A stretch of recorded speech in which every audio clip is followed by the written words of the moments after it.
Hello नमस्कार दोस्तों, कैसे हैं आप सभी। एक बार फिर से आप सभी का स्वागत है आपके अपने यूट्यूब चैनल प्रॉफिट स्टडी में। तो आज की इस वीडियो में हम बात करेंगे, जैसा कि आप लोगों को पता है कि ऑलरेडी रेलवे की तरफ से एएलपी का क्वालिफिकेशन में जो अपडेट किया गया है उसका नोटिफिकेशन जारी हो गया है। इसके साथ साथ ग्रुप डी का जो अब 90% पोस्ट पे रिक्रूटमेंट डायरेक्ट कोटा के तहत देखा जाएगा, उसका भी यहाँ पे नोटिफिकेशन जारी हो गया है। सिंपल सिंपल कहने का मतलब ये है कि रेलवे अपना पूरा तैयारी में है नया भर्ती को लेकर। और नई भर्ती की अगर बात करें तो आपका उम्मीद है कि फरवरी मार्च तक आपका नया रिक्रूटमेंट देखने को मिल सकता है।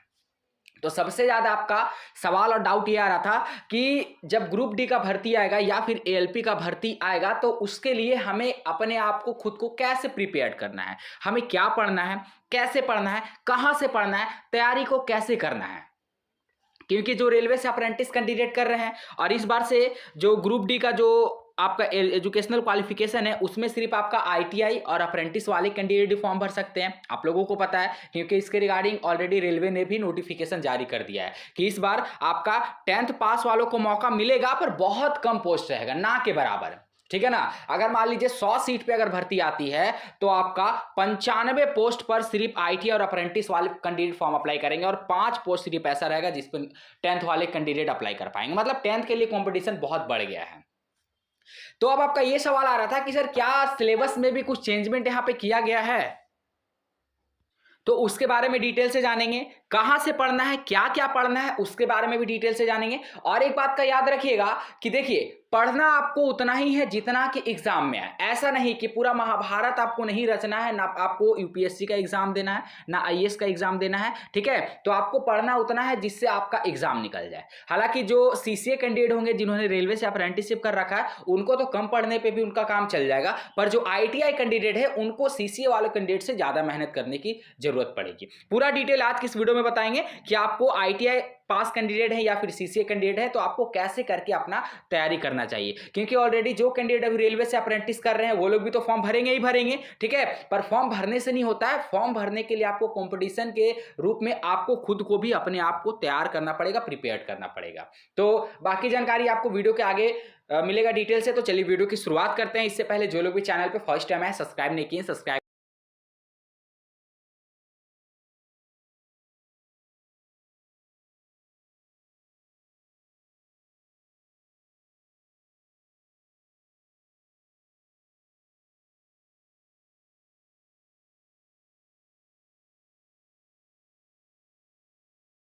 छात्र रेलवे से प्रिपरेशन कर रहे हैं, अपनी प्रिपरेशन को अंतिम धार देने के लिए तैयार हो जाइए। और ये सिर्फ और सिर्फ संभव है आपका किरण पब्लिकेशन का जो बेस्ट बुक आप सभी के लिए आज की इस वीडियो में हम लेके आए हैं। और मैं सभी कैंडिडेट से रिकमेंडेड करूंगा कि ये बुक आप सभी जरूर से जरूर ले, ताकि आप सभी इनमें जो भी आपका इसमें प्रीवियस ईयर दिया गया है, चाहे आप जो भी एग्जाम का प्रिपरेशन कर रहे हैं, ALP, RPF SI, RPF constable, JE group D, NTPC, तमाम तरह का रेलवे का जो भी भर्ती आने वाला है और आप सभी को पता है कि रेलवे की तरफ से इसका नोटिफिकेशन निकाला जा रहा है, तो अपनी तैयारी को फाइनल टच देने के लिए आप किरण पब्लिकेशन का प्रीवियस ईयर पेपर, जिसमें टोटल अगर बात करेंगे तो मैथ का, चाहे रीजनिंग का या जनरल साइंस का हो, जिसमें आपका 1996 से लेकर अभी तक का पूरा प्रीवियस ईयर पेपर आपको दिया गया है। तो आप इस बुक को खरीदने के लिए आप नजदीकी बुक स्टोर पे भी जा सकते हैं, नहीं तो डिस्क्रिप्शन में आपको लिंक मिलेगा, ऑनलाइन घर बैठे भी इसे मंगवा सकते हैं। देखिए, जैसा कि आप सभी देख रहे हैं, सबसे पहले आपको थोड़ा सा ग्रुप डी के बारे में बेसिक जानकारी दे देते हैं।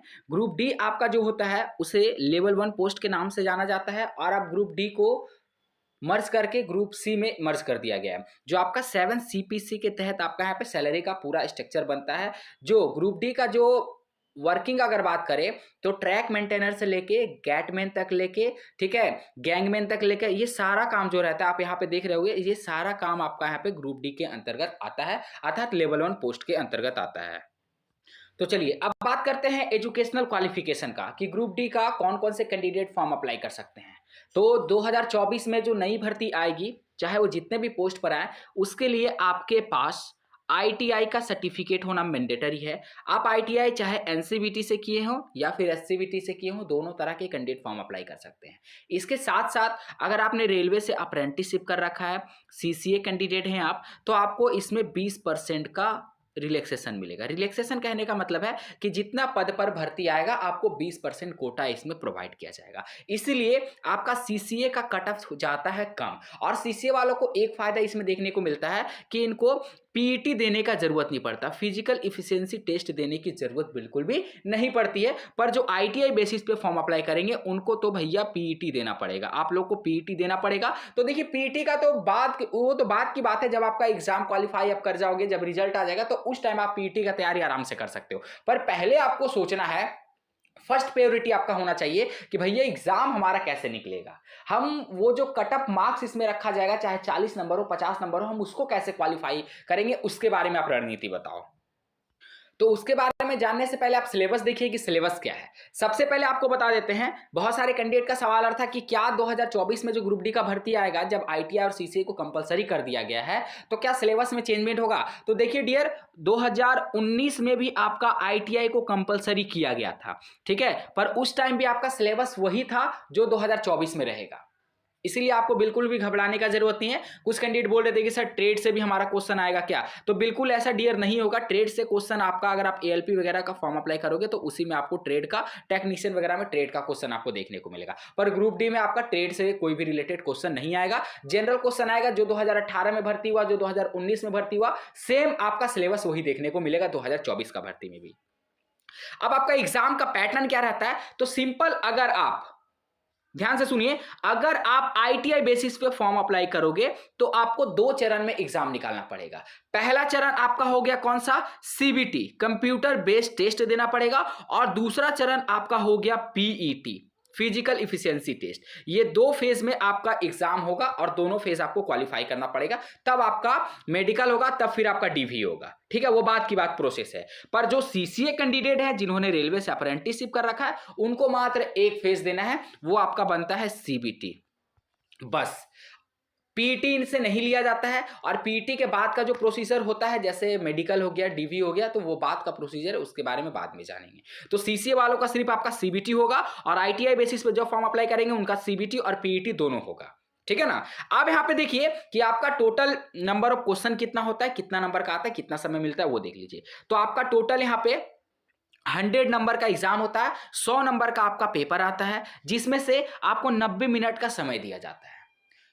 100 नंबर का पेपर होता है, 1.5 घंटे का आपको समय दिया जाता है, जिसमें से जनरल साइंस 25 नंबर का, मैथमेटिक्स गणित 25 नंबर का, रीजनिंग आपका 30 नंबर का आता है, और जीके जीए बोल लीजिए या फिर करंट अफेयर, दोनों को मिलाकर 20 नंबर का आता है। टोटल आपका 100 नंबर हो गया यहाँ पे। तो सबसे ज्यादा स्कोरिंग पोर्शन क्या है, तो आपका रीजनिंग, ठीक है। और अगर बात करेंगे तो जनरल साइंस, मैथ, और यहाँ पे इसमें बाकी आपका इक्विवेलेंट नंबर आपको देखने को मिलता है। सबसे ज्यादा स्टूडेंट को प्रॉब्लम कहां होता है समझने में, तो पहला आपका हो गया एक चैप्टर मैथ, और दूसरा हो गया साइंस। रीजनिंग जो है अधिकांश आपको 80 से 90% करने रीजनिंग समझ जाते हैं, उनमें कोई भी उनको प्रॉब्लम नहीं आता है। पर जो ज्यादा प्रॉब्लम आता है वो आपका गणित में, और यहाँ पे आपका विज्ञान में हो गया। तो विज्ञान के बारे में भी बताएंगे कि कैसे पढ़ना है, गणित के बारे में भी आपको बताएंगे कैसे पढ़ना है। आज की वीडियो में पूरा रणनीति देखने वाले हैं, तो वीडियो को स्किप मत करिएगा, वीडियो के अंत तक बने रहिएगा। हालांकि वीडियो थोड़ा सा लंबा होगा, पर आज की इस वीडियो में आपको समय देना पड़ेगा अगर आप चाहते हैं कि 2024 में आपका ग्रुप डी निकल जाए।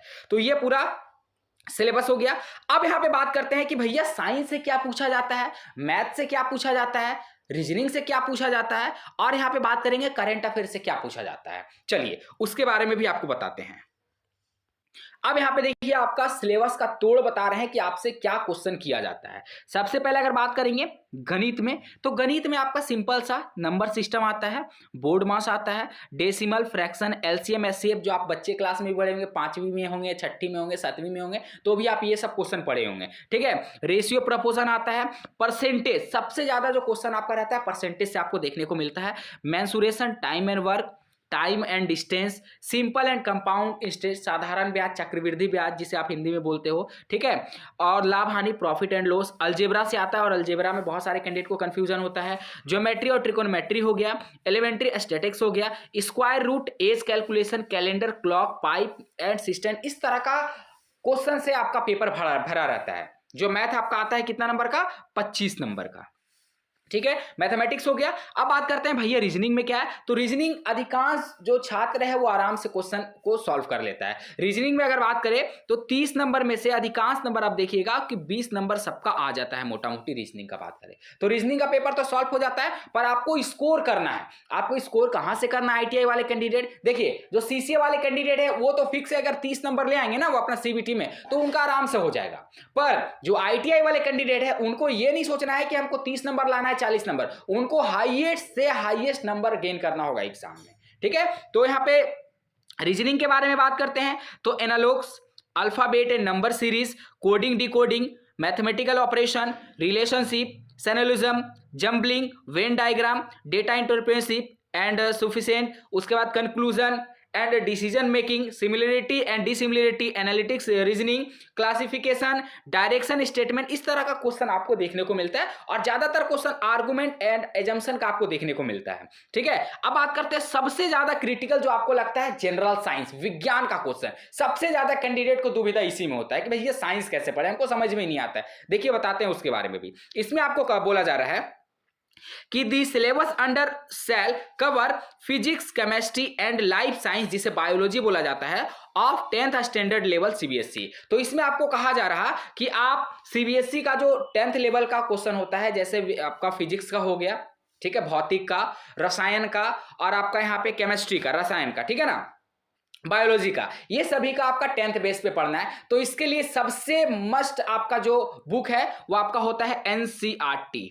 ठीक है, एनसीईआरटी को अगर आपको पूरा अगर इसको पढ़ लिए तो आपका जनरल साइंस में कभी प्रॉब्लम नहीं होगा। पर हम सोच रहे हैं आने वाला टाइम में आपका जो प्रीवियस ईयर जितना भी आया था जनरल साइंस का, ठीक है, जीएस का जितना भी आपका प्रीवियस ईयर आया था, वो सभी प्रीवियस ईयर आपको एक लाइव क्लासेस के तौर पे आप लोगों को प्रोवाइड किया जाए, और आप लोग यहाँ पे धीरे धीरे करके अपनी जो स्टडी का हैबिट है ना, उसे धीरे धीरे करके आप लोग अपना हैबिट बढ़ाइए।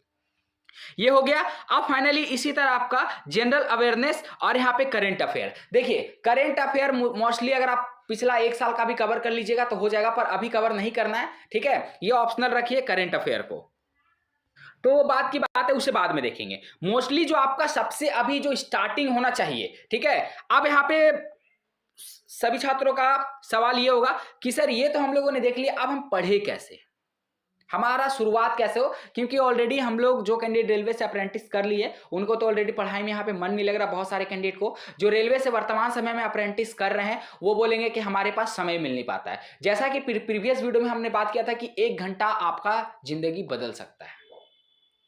अब बहुत लोग बोलेंगे कि सर मुझे मैथ से डर लगता है, मुझे जनरल साइंस से डर लगता है, तो हम पढ़े तो पढ़े कैसे। देखिए डियर, डर तो सभी को लगता है, कुछ पाने के लिए कुछ तो खोना पड़ेगा, वो मेथड आपको यहाँ पे एप्लीकेबल करना पड़ेगा।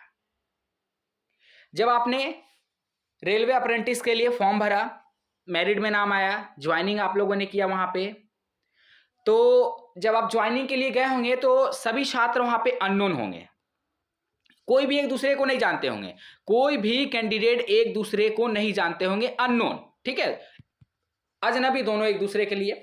पर क्या हुआ कि समय बीतता गया, धीरे धीरे आप लोग एक दूसरे से मिलते गए, जान पहचान बढ़ती गई, एक साथ ड्यूटी आना जाना, रूम पे रहना, तो क्या हो गया, दोस्ती हो गया।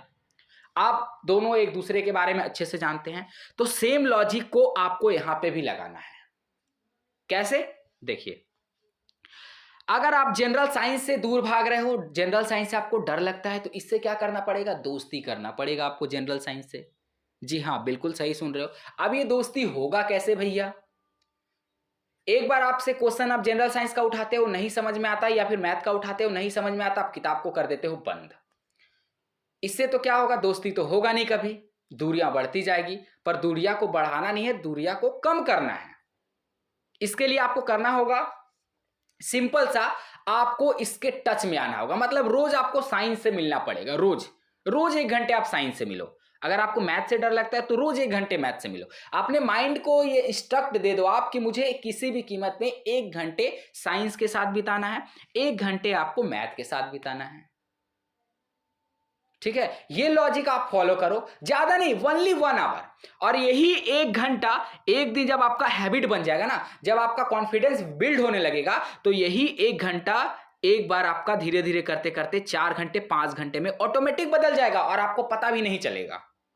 ऑटोमेटिक अब देखना, बस इस नियम को फॉलो करो। अभी आपको करना क्या है, अभी सबसे पहले आप ड्यूटी कर रहे हो, सीसीए के लिए स्टूडेंट हो, कोई बात नहीं, अगर आपके सीसीए कंप्लीट करते टाइम अगर भर्ती आ गई तो अच्छी बात है, ठीक है ना। और अगर आपका सीसीए कंप्लीट से पहले अगर भर्ती आ जाती है तो फिर क्या करोगे, तो आपको आईटीआई बेसिस पे फॉर्म अप्लाई करना पड़ेगा, इसके लिए आपको प्रिपरेशन करना पड़ेगा। तो सीधा सीधी बात, आप मार्केट जाओ, एक कॉपी, ज्यादा नहीं, एक कॉपी वहां से खरीद लीजिए, मोटी कॉपी खरीदिएगा ताकि उसमें ज्यादा से ज्यादा चीजों को कवर किया जा सके। एक कॉपी आप वहां से खरीद के लाइए और सबसे पहले आप शुरू करिए जनरल साइंस से। आपको मैथ रीजनिंग अभी कुछ नहीं पढ़ना है, आपको पढ़ना है जनरल साइंस। फिर हम बीच बीच में आपको वीडियो देते रहेंगे कि कैसे कैसे क्या करना है, ठीक है। जनरल साइंस में सबसे पहले इसमें भी आपका आता है, क्या आता है भैया, फिजिक्स आता है, केमिस्ट्री आता है और यहाँ पे बायो आता है, ठीक है। फिजिक्स मतलब हो गया रसायन, केमिस्ट्री मतलब हो गया फिजिक्स मतलब भौतिक, केमिस्ट्री मतलब रसायन, आप बायो मतलब तो जान ही रहे हैं, ठीक है। अब इसमें आपको करना क्या है कि रोज 1 घंटे आपको देना है। 1 घंटे भैया कैसे देंगे, बहुत सारी क्लासेस हैं यूट्यूब पे, आप लोगों को पता होगा। फ्री क्लासेस को ज्वाइन करिए, अभी पेड कोर्स नहीं लेना है किसी का भी, फ्री क्लासेस का ज्वाइन करिए। और सबसे पहले आप क्या करिए कि फिजिक्स को पढ़िए। 30 मिनट की क्लासेस लेनी है और 30 मिनट आपको खुद से पढ़ना है उसको, और रोज पढ़ना है उसको, रोज 10 मिनट रिवीजन करना है। मान लीजिए आप पहला दिन क्लासेस ले लिए, 30 मिनट की क्लासेस लिए पहला दिन, ध्यान से समझिए, क्लासेस ले लिए, उसके बाद आपको क्या करना है, अगला दिन रिवीजन करना है, 10 मिनट रिवीजन करिए, फिर 30 मिनट की क्लासेस लीजिए। फिर अगला दिन जितना आपने 2 दिन में पढ़ा, अगला दिन तीसरा दिन 10 मिनट में सारा को रिवीजन करिए। ऐसे करते चलिएगा ना, कॉन्फिडेंस आपका बिल्डअप होगा। और जब आप देखिए कि फिजिक्स मेरा पूरा हो गया खत्म, फिजिक्स हम लोगों ने पूरा खत्म कर लिया पढ़ के, उसके बाद आपको क्या करना है, प्रीवियस ईयर क्वेश्चन लगाना है आपको। बुक है मार्केट में, वीडियो के स्टार्टिंग में भी हम बुक बताए थे आपको, वो पब्लिकेशन का भी बुक आप ले सकते हो। प्रीवियस ईयर क्वेश्चन लीजिए। अब जब प्रीवियस ईयर क्वेश्चन को देखिएगा कि आपसे सॉल्व होने लगेगा ना, तो आपके मन में एक मोटिवेशन आएगा, एक कॉन्फिडेंस आएगा कि हाँ हम कर सकते हैं आप। और जब ये कॉन्फिडेंस मोटिवेशन आपके माइंड में आने लगा ना, तो फिर मैथ क्या है, केमिस्ट्री क्या है, फिजिक्स क्या है, उड़ा दोगे सब धुआं के जैसा आप। फिर आपको किसी का वीडियो देखने की जरूरत नहीं पड़ेगी। फिर ये आपके माइंड में नहीं आएगा कि अरे भैया मेरे पास तो टाइम नहीं है, मैं करूं कैसे, ये माइंड में आपका कभी नहीं आएगा। इसीलिए हम बोल रहे हैं 1 घंटा से शुरुआत करिए। माइंड को इंस्ट्रक्शन दे दिए कि भैया हमको 1 घंटा पढ़ना है। पर हाँ देखिए डियर, 1 घंटा पढ़िएगा तो ईमानदारी से पढ़िएगा, उसमें बेईमानी मत करिएगा। उसमें बेईमानी करिएगा तो आप खुद के साथ धोखा करोगे, इसमें मैं या फिर कोई घर वाला भी आपके कुछ नहीं कर सकते हैं। खुद से आपको 1 घंटा ईमानदारी से देना होगा, ठीक है। तो ये मेथड को फॉलो करिए, और फॉलो करने के बाद 1 हफ्ते तक, 1 वीक फॉलो करिए, देखिएगा 1 हफ्ते बाद का और 1 हफ्ते पहले का रिजल्ट आप कितना चेंज हो जाओगे। और डियर यही आखिरी उम्मीद है, और जिस मकसद से आप अप्रेंटिस किए हो या फिर कर रहे हो या फिर आईटीआई किए हो, वो मकसद आपको पूरा करना है किसी भी कीमत पे। बहुत सारी यूट्यूब पे क्लासेस है, हम भी अगर कोशिश कर रहे हैं कि हमारा पास अगर वैसा सिस्टम बन पाए तो हम आप लोगों के लिए प्रीवियस ईयर का रोज यहाँ पे लाइव क्लासेस एक रख देंगे, जिसमें सिर्फ प्रीवियस ईयर हम लोग कवर करेंगे। जो भी साइंस का प्रीवियस ईयर होगा, ज्यादा नहीं, 25 से 30 मिनट का क्लासेस लाइव रहेगा, और उसमें प्रीवियस ईयर को कवर किया जाएगा। आप लोग जैसा बोलो वैसा यहाँ पे किया जाएगा। आप लोग अगर चाहते हो तो हमें कमेंट बॉक्स में कमेंट करके जरूर बताना। ये पूरा इस तरह मैथमेटिक्स को आपको, साइंस को सॉल्व करना है। अभी देखिए, अगर जो कैंडिडेट मैथ से पीछे भागते हैं उनको मैथ को अभी छूना भी नहीं है, मैथ को अभी बिल्कुल नहीं छूना है। सबसे पहले आपको कवर करना है जनरल साइंस, सबसे पहले जनरल साइंस कवर करना है, फिजिक्स, केमिस्ट्री, बायो, ये सबको कवर करिए पहले। उसके बाद जब ये कवर होने लगेगा, प्रीवियस ईयर आप लगाने लगेगा, उसके बाद फिर हम जंप करेंगे मैथ की तरफ, ठीक है ना। ऐसे करके धीरे धीरे हम यहाँ पे क्वेश्चन को पकड़ बनाते चलेंगे अपना। चाहे आप सीसीए स्टूडेंट है या आईटीआई स्टूडेंट है, दोनों तरह के कैंडिडेट को ये रूल फॉलो करना है। बाकी अगर जो पहले से तैयारी कर रहे हैं, जो 5 घंटा, 6 घंटे, 7 घंटे पढ़ रहे हैं, उन लोगों के लिए तो अच्छी बात है। पर हमारा जो आज का वीडियो का डेडिकेशन था वो सिर्फ और सिर्फ आईटीआई और सीसीए कैंडिडेट के लिए था। ठीक है ना। तो ये पूरा आप लोगों ने समझ लिया। ये जो ऑफिशियल नोटिफिकेशन हम टेलीग्राम व्हाट्सएप ग्रुप में प्रोवाइड कर देंगे, तो वहां पे जितने कैंडिडेट ज्वाइन नहीं किए हैं कर लीजिएगा, ताकि ऐसे लेटेस्ट अपडेट आप लोगों को मिलते रहे। आज के लिए इतना ही। बाकी इससे रिलेटेड आपके मन में जो भी सवाल होगा, जो भी आपका सुझाव होगा, हमें कमेंट बॉक्स में कमेंट करके जरूर बताइएगा। हमें सभी छात्रों का कमेंट का इंतजार रहेगा। आज के लिए इतना ही। फिर से मिलेंगे आपसे नई भर्ती नई जानकारी के साथ। तब तक के लिए जय हिंद, जय भारत।